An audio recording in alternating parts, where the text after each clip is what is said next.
I went to a pet store to buy a goldfish and then got really overwhelmed by everything there and ended up coming home with a 20-gallon tank and all these things for it and did not actually end up buying any fish for it because by the time I got there, it was too overwhelming to choose the fish.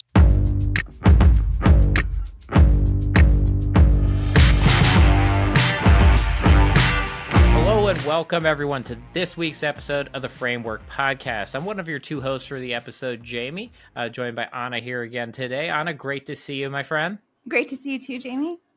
Yeah, it's we're very lucky today because today we're going to be joined by two Carson partners here, Amy and Alana, and really excited to have both of you on the show here today. I know I've gotten to see you a couple times over the past year, but it's going to be fun to have this conversation, just learn a little bit more about your business, how you've built up Bloom, and we'll dive into a couple fun things today. But Amy, and both of you, thanks for joining us here today.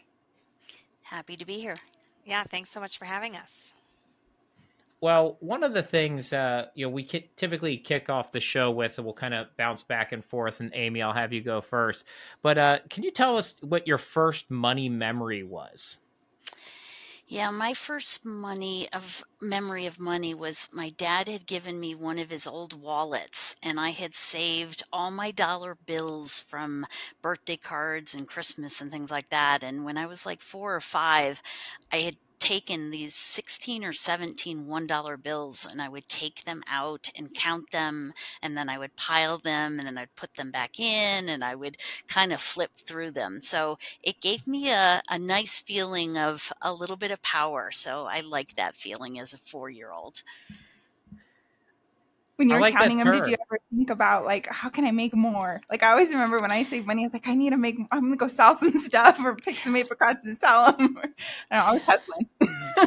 I think I was more motivated by saving at 4. I didn't learn to invest until I was 10. So there was a little gap there. I like the term power though, right? You got power from it. I don't know that anyone said that yet about, control and those things, but I like that one. Yeah, it was true. I felt really good about it. So. All right. You're up now. Okay, I'm up. So my first money memory was when I was little. We used to go yard sailing a lot on Saturdays, and my mom would give me a quarter every Saturday, and I could choose if I wanted to buy something at the yard sales that day or save it for the next week or the next time we went. And the one I remember the most was I collected a few quarters. I think it was 75 cents. I bought this jewelry box that had a few fake rings inside of it that I was really excited about. And so I went and bought it for 75 cents. And then a couple days later, I was playing in my jewelry box and one of the drawers had a $20 bill in it. Oh, wow. And it was so exciting. And it was just such a great return on my investment. And I'll always remember that jewelry box. I still actually have the jewelry box, but it was, one of my best investments at the time. Oh, I love that story. You should put a 20 in it now and sell it at a yard sale. Give that experience to somebody else. Exactly. Another really fun question is, what was your first big purchase? And Alana, you can go first. So my first really big purchase would have been my car right before I turned 16. But the one that I remember the most was when I was probably 10. I really wanted to buy a goldfish, and I went to a pet store to buy a goldfish and then got really overwhelmed by everything there and ended up coming home with a 20-gallon tank and all these things for it and did not actually end up buying any fish for it because by the time I got there, it was too overwhelming to choose the fish. So one of my biggest purchases and one I still regret to this day. So did you ever buy the fish or just the tank? I did eventually. Okay, yes. And my stepmom actually did end up buying the fish for herself first for my tank, which was kind of funny. But yeah, now I'm more of a goldfish type of person. Great. What about you, Amy? I was a saver, so I didn't have a lot of memories about making purchases. But the one that I do remember, I was in my 20s, and it was just one of these purchases I made just for me. And I was doing triathlons, and so I bought a road bike. And it was the most money. I think I spent more on that bike than I had on my first car. But it was a extra purchase that I got a ton of enjoyment. It's still in my garage. I think I'm on bike 3 or 4 now, but that was a big deal to spend that kind of money on just myself for no reason. It wasn't an investment. It was just for fun. So Did you ride it before you bought it? yes, I went around to different bike shops. Here in Boulder, we have a luxury of having lots of bike shops. So I did test it. I did test it out, and it was a great climbing bike. I remember that. So I think Alana ended up doing a triathlon on it too at one did, point. So yes. it's been around the block. Yeah. Sounds like there's a lot of good legacies going down, triathlon, savings. Because Alana, you posted Absolutely. something the other day that I thought was great. You posted about how you started a Roth IRA. I think it was like in high school or college, and how like At you 20, yeah. yeah. And I thought that was such a, you know, so did your mom kind of teach you that legacy of saving and, you know, Oh, instilling that? absolutely. Yeah. More so than she even realized, I think, too. Like, it wasn't always her sitting down with me and explaining saving to me. It was just like hearing how she talked about saving and how she talked about spending. But she did sit down with me to tell me to open up a Roth IRA when I was 20. So that was, and I opened it up with $100 and I put $25 a month into it to start. So Yeah, I that's got great. started early. Yeah. I showed Wait, that post to my nieces and nephews, like, y'all gotta get on it. Good. Yeah. You didn't put that original 20 in the Roth when you were like, I know I should have. I didn't have any earned income then. no, So you I did. You did, because found money is money works. Yeah. found Okay. money Can I is get all earned lawyerly income, now? right? The IRS says that's taxable income, right? If only we would have had that Roth IRA conversation earlier. I know. Think about all Anyway. that compounding I missed out on. Right. But this month on Framework, we're tackling the topic of, you know, starting your own firm and running a family business. And so, Amy, we wanted to ask you, you know, you've been an entrepreneur since you were little. I read about on the website how you had your own babysitting business when you were a little kid. So tell us a little bit about how you came to found Bloom Wealth Advisors and the origin story there. It actually starts with a mouse.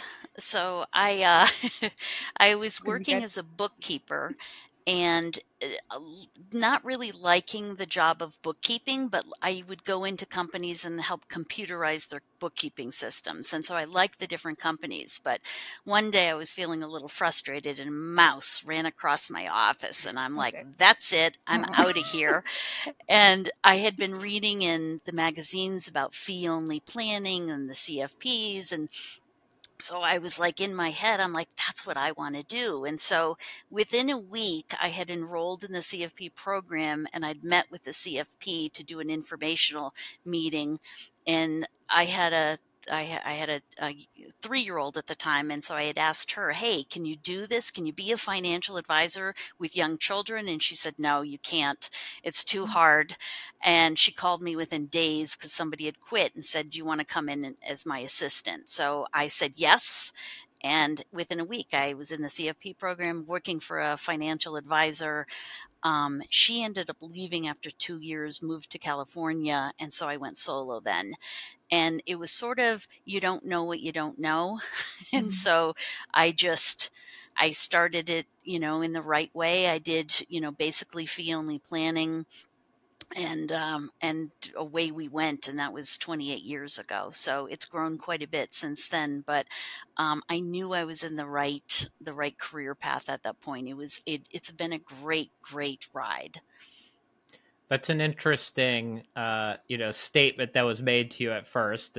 Do you think things have changed in your course of, being in this profession now around how people enter? Do you think that you would have gotten a different response today, or do you think you'd still see the same response? You know, it was an odd response because she had a young child, which is why I met with her in the first place. So I think maybe I caught her on a bad day or something, but I ended up working with 2 other women planners, and they had talked about how difficult it was getting in, to the industry because they were both older than I was. And so I mean, to me, it's a great profession for women. There's some flexibility, and you get to create the lifestyle you want, and and balance that with how much work you want to do. So I think it's a phenomenal career for women. So I'm also curious about your perspective being in the profession for as long as you have. Like, how has it changed? And then what are some areas that we still kind of need some work on? Well, I think the funny thing is my job, I was a report writer. So back in the day, I would do Excel reports and kind of look at portfolios, and I would look up the prices of what they owned in the newspaper and then put that into the Excel report. So that's been a huge change. The abundance of information we have now, the way, artificial intelligence and, computers have just taken over. I think the part that is really valuable is not all that. It's the human part of it. It's the advice that we give. And I think that's the part that we need to differentiate ourselves. Our advice is really, really important because you can look at the data, but it's what's right for you and what's right for your family that is going to make a huge difference. And that's something that I think we just keep going forward with that. I don't think that ends anytime soon. Maybe advice on your portfolio can be more automated, but not what's right for you and your family. I love that perspective. And Elena, let's pull you in a little bit too, a little bit of your origin story. And so you've known Bloom Wealth for a long time. How did you decide that you were going to become part of this at some point? Yeah, so I interned for a couple summers when I was in college, but definitely never thought I would be in this profession. I was more just helping out. I needed a part-time job. She needed some filing work, so I thought I'd help. And then after I graduated from college, I went to college in Boulder. I wanted to leave Colorado. I'd never really left before, so I moved to Seattle, and I was applying for any job I could ever imagine on Craigslist. I didn't really care what industry I got into at the moment. I just wanted to find a good job to help pay for my rent in this brand new city that I just moved to. And I happened to get a job for an independent advisor. So, my experience working as an intern with Bloom Wealth Advisors helped, I'm sure, have me get that a little bit. But really, I had no experience, really. I was just starting from scratch, and he was a very fast-paced advisor. We did retirement dinner seminars every other week, so I got to be involved in that. He was prospecting like crazy, and I realized really quickly that this industry is awesome. It's awesome getting in front of people. It's awesome educating people and empowering people to take control of their finances. But I did also realize that the way he did things was not necessarily the way I was going to do things, but he gave me a lot of control at a really early age and really early in my career that I don't think I would have had any exposure to had I not have started with him. So like I said, I was client facing my second day on the job. I was in client meetings, I was talking to clients, and I just got a ton of experience really quickly. And that's how I learned that this is all about talking to people. And I always kind of thought I'd be a teacher. I kind of decided I didn't want to be a teacher when I was at the end of college, but then I all of a sudden realized, wait, I'm still teaching. You can still teach people and lead people and guide people. And so I realized this is the industry I want to be in. I had pretty much decided that. Amy kept asking me to come back and join Bloom Wealth Advisors. And I was like, I feel like that's my end game and I'm not quite ready for that. So I got a job at a big brokerage firm, thought I'd want to just try that out. And it was fun meeting people my age, meeting a ton of people because I'd always just worked for this tiny shop that was just 3 people. I didn't get to meet a lot of people in the industry, but also realized I wanted more client facing. I was at a big phone center. I wasn't connecting with people like I wanted to. And so I joined Amy after, I'd say 4 years in the industry. I got my CFP right after joining her, and already had a good idea of how I wanted to help people and how I wanted to work, which I think was really helpful rather than me just starting with her right away. I had some mentors outside of Bloom Wealth Advisors, but I've been here for, now I forget, 7 years, I think. Yeah, I think we've been working together for 7 years now. Very cool. So Elena, we were classmates. We met in our MBA program, and I always kind of marveled at how you just made everything look so easy. Like, I know it was hard, and you just have a very good composure about yourself, which I love and admire. So I'm curious, like, just for the next gen people tuning in, how has like pursuing a higher education helped you in your position? Would you recommend it? Tell us a little bit about that. Yeah, so there's a couple reasons why I wanted to do it. One thing, I do not have a business degree in my undergrad. I never took a single business class. I've always felt like I had a pretty natural, like, understanding of business, but not actual any formal education. So I always knew I wanted to go back and get my MBA. And then the other thing is I kind of took over the management on our team and leading our team members. And I wanted to make sure that I really prioritized that. I wanted to make sure we don't have a lot of turnover, that we have happy people on our team. So when I decided like going, getting my graduate degree, I wanted to really focus on how I can impact our team members. So I would say I got the MBA more to help lead the business, lead the team, rather than actually on the client side. But also just gave me great experience with different areas of business, got to meet different people just like you, Ana. And really, I think it helped my confidence a lot. I got so much exposure in different areas to different types of people. And just like more business education helped my confidence. So, I love the confidence part. I guess, have you been able to put that into play, do you think, with clients too? Because as I remember, for me, one of the things that helped me a lot right when I entered this profession was the fact that I had my JD. And it kind of like, while I didn't have my CFP and other things yet, it felt like it gave me more credibility immediately in like client meetings and advisor meetings. And that to me was, same thing. Like it was more of a confidence than even like the knowledge base that I got out of it. Yeah, absolutely. You have a lot of letters after your name, Jamie. You get that. It was just helpful having a few more letters after my name. And like nowadays, so many people know what the CFP is, but not everyone. Where most people know what an MBA is. So it definitely, I think, helped my credibility. Our clients really liked it that I got my MBA, so we sent out like a little announcement letter after I graduated, and I definitely think that helped too. Well, congrats to both of you. Thanks. Right? That's amazing. Yeah, we're both done. Yeah, it's amazing. Yeah, but we worked hand in hand together on quite a few classes. It was really nice. Survive statistics together. Yes.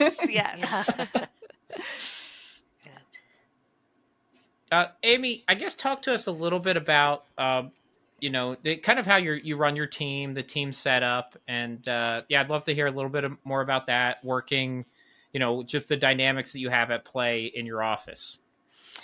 Yeah, well, as Alana kind of mentioned, she runs the team, not me. We do a number of things where our team is really important. They're as important to us as our clients are. There's certain things that have worked for us are like we have each of our team members do their own goals. So they develop their own goals and they have quarterly goals, but it's not based on how well the company does, it's how well they achieve those goals. And again, that's something that Alana manages really, really well. But it's also been really helpful for us in kind of moving in different areas and being able to add new tasks that aren't part of the general job description, but something new that we want to do as a firm. We're a big, we kind of do everything Carson tells us to do. I've been a member of the coaching program since 2001. I think it was right after the first meeting. It was the second meeting. So we pretty much, kind of team retreats and advisory councils and all that kind of stuff. We drank the Kool-Aid and we're still drinking it. So. The Kool-Aid's delicious, by the way. It is. It's a bad thing. Yeah. It's wonderful. Yeah. As far as like leading our team and managing our team, though, we try to have the best people on our team. I think everybody tries to do that, but then what I really want to do is try to keep the best people on our team. So I genuinely care about every single person on our team, and I want them to do really well in their professions, whether that's with Bloom or without. So I want to make sure that, what they're doing, they're enjoying, that they see a career path moving forward, and that I'm communicating with them and hearing what they want, as well as what we need as a business. That career path piece is really important. Like just hearing from some of the younger professionals that I have the privilege of talking to in our ERG and things like that. Like that's a big thing for them. So that's great that you do that. But I'm also curious about the family dynamic. We have a lot of, this similar family dynamics in our ecosystem and in our family here at Carson. So I'm curious to know like some of the challenges that presents and how you all handle those and advice you have to other family, firms. Yeah, so the first thing we did when I joined, we had a very clear understanding that if this doesn't work out, our relationship outside of work is the most important thing. So we were both very clear as like, we are in a trial period to make sure this works out. And it did right off the bat. We work really well together. And not every family dynamic is like that. We're very similar people. We have a lot of similar opinions, so we're not butting heads very often. It happens every once in a while, but usually we, both of us share our opinions and can figure it out pretty quickly. So we haven't had a lot of issues there. I would say what we've done the most is lean into our strengths. So for example, like we've mentioned is, we kind of realized pretty quickly that I should be the one who's managing the team. So I would lean into that strength, and it's worked really well for Amy, for me, for the whole team. And then there's other areas that Amy, leads into more like the investment side of things. That's always been her passion, what she absolutely wants to do and lead. And she gets to lean in on that, and I support in the background. Amy, you want to add to that too? Yeah, I think the only negative was her calling me Amy instead of Mom. That was really, really hard to get used to. Actually, it's I think what's made us successful is the communication. So it started up front. She negotiated pretty hard, negotiated for, a little bit of flex time and things like that. And that was just like, okay, this is what we need to do to bring her on. And I think as we look at things, it's sort of like in a couple, if somebody feels really strongly about something, you kind of defer to the person that, it feels really strongly that they don't want to do something or do want to do something. So I think it's that same kind of philosophy, but the biggest is just make sure we're talking about things. Sometimes it can be hard to, put on the parent hat and then the peer hat and, and remember which one it is. But that's pretty rare. I think, for the most part, we talk, we communicate. We also, when it's off time, when we're weekends or whatever, actually, she never calls me on the weekend. So I never get to talk to her on the weekend. But it's usually then we don't talk about work. So it's sort of like permission has to be asked. Is it okay if I ask a work question or something like that? But most of the time we keep those things separate as well. And that's helped us. Every once in a while I'll call her Mom at work, but and I'm like, oh, whoops. Is that, I'm curious about that actually, because a lot of the folks that I have met in our ecosystem who work with their parent, they call them by their first name like that. Is that something that your coach recommends or that, the Carson partners recommend? I just didn't want to call her Mom in front of clients. I was like, and I also didn't necessarily want everyone to just think I'm her daughter and just like get whatever I want, that's not what I want at all. I wanted to kind of separate it. I mean, I'd say the huge majority of our clients know, but every once in a while we'll realize a client doesn't know. And we're like, oh, you didn't know that? But most of our clients do know. But it was just kind of a decision. I was like, I'm not going to call you Mom at work when we're in client meetings, when we're talking to one another. I call her Amy. So it took a little practice. I bet.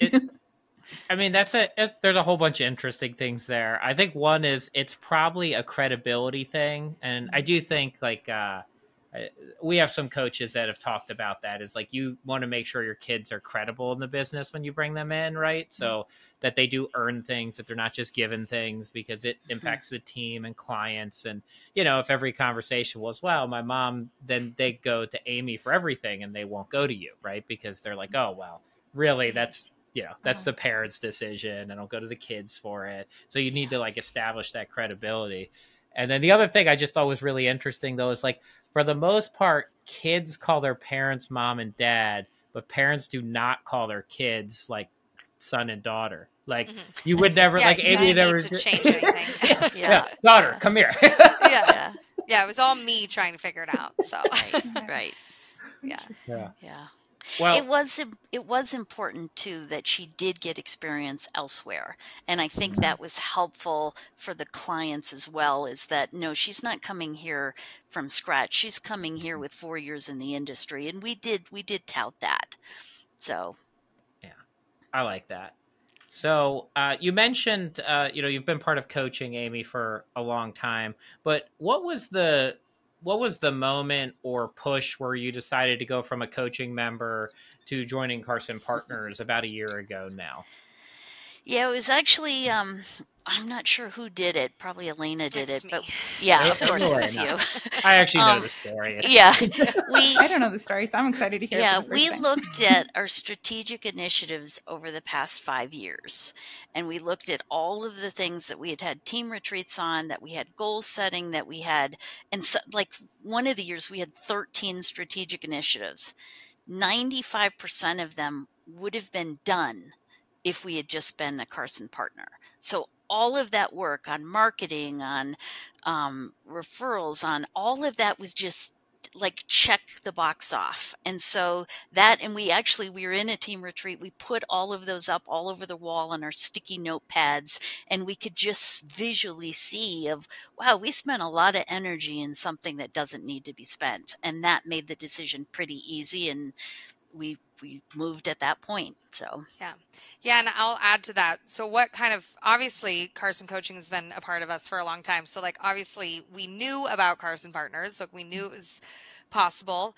But what really got me pushing Amy was I did the emerging advisor Growth accelerator. Yep. growth acceleration, and there was 2 Carson partners in the session with me, and so everyone would be sharing their ideas and sharing what they're working on, and then they would just have all these wonderful solutions and get to share all these great ideas, and then I'd run to Amy and be like, did you know they had this? Did you know they did this and this? And so then I went to like a Carson thing and kind of was like, we got to move. Like, we got to look more into this. And that's when I went to Amy and I was like, we have got to keep going in this. Like, we're missing something by not being with Carson. And then that's when we did the strategic initiatives. And it was like every step we took on our due diligence process just was like, oh yeah, this makes sense. Yep. Yep. And it was just each step got easier and easier.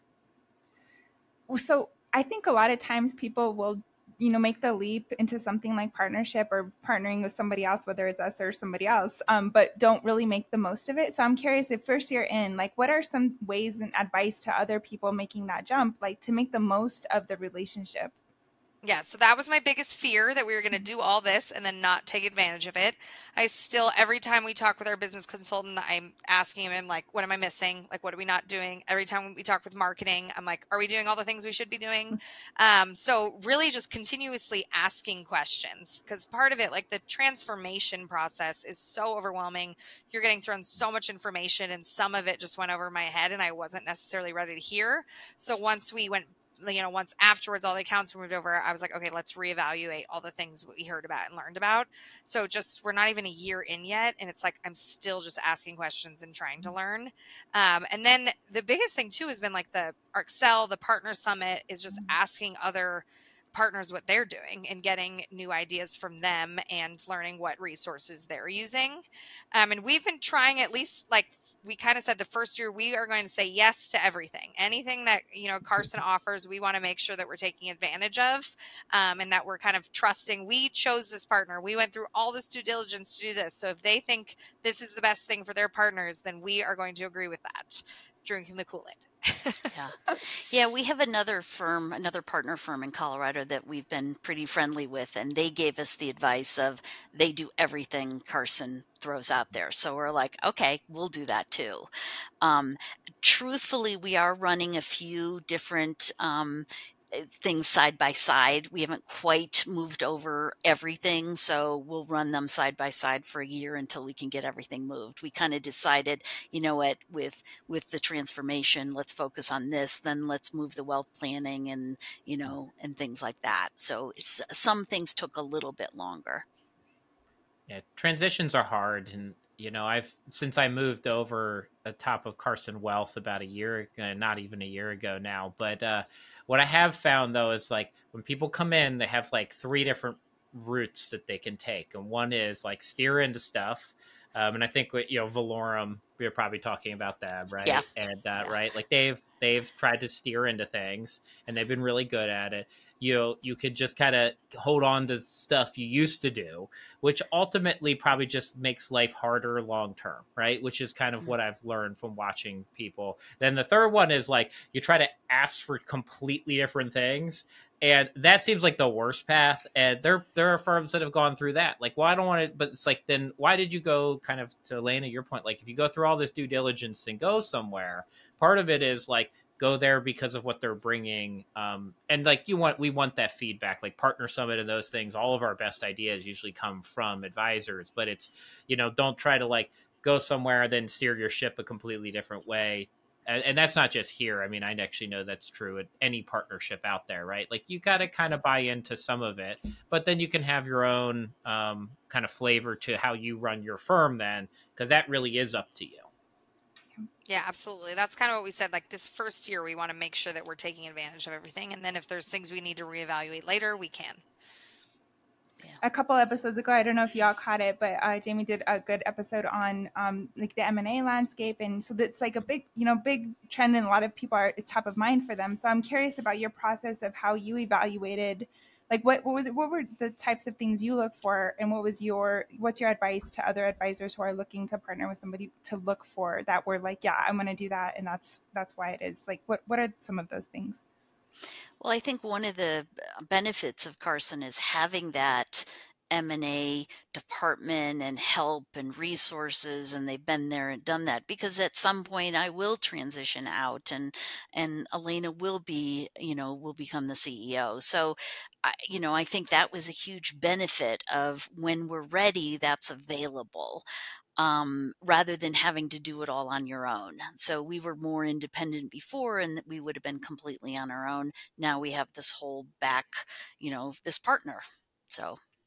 Yeah, and we looked at other options when we were looking at transitioning over. We definitely did our due diligence. It was scary for sure, as any transition is, and it was a really big decision that we didn't take lightly. Well, let me get one. Actually, I think we're going to do two more questions here at the end. One question I'll ask both of you, which is, what's one surprise thing that you didn't know about Carson, like after you went through the diligence, that you found out since you've been here? I know.